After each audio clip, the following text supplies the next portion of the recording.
হচ্ছি IIM ITI কলেজের second ইয়ারের স্টুডেন্ট ফিটার ব্যাচের।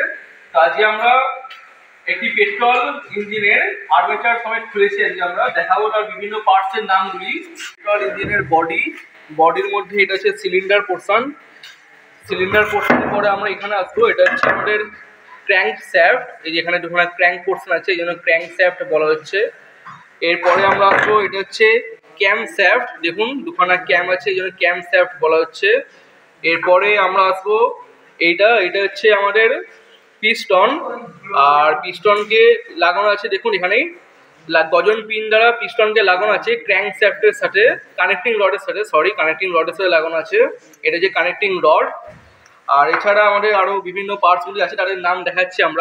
পিস্টন বলেছিলাম, এই পিস্টনের উপরে দেখুন তিনখানা রিং আছে। দেখুন সবার নিচের যে ফাঁকা যে রিংটা যেটা আছে, এটা হচ্ছে অয়েল রিং। এর ওপরে যে দুখানা রিং আছে, এই দুখানা হচ্ছে প্রেসার রিং। দেখুন এটা বেরোচ্ছে ঢুকছে প্রেসার রিং। এরপরে আসছি আমরা এখানে এই অংশটিতে, এটা হচ্ছে স্পার্ক প্লাগ। দেখুন এরপরে আসছি আমরা এখানে, এই অংশটির নাম হচ্ছে কার্বোরেটর। এরপরে আমরা আসবো এই অংশে, এটা হচ্ছে ফ্লাই হুইল। এর মধ্যে দেখুন এখানে ম্যাগনেট লাগানো আছে, যার সাহায্যে মানে আমরা যখন স্পার্ক করছি তখন ম্যাগনেটের সাহায্যে কারেন্টটা উৎপন্ন হচ্ছে এখানে।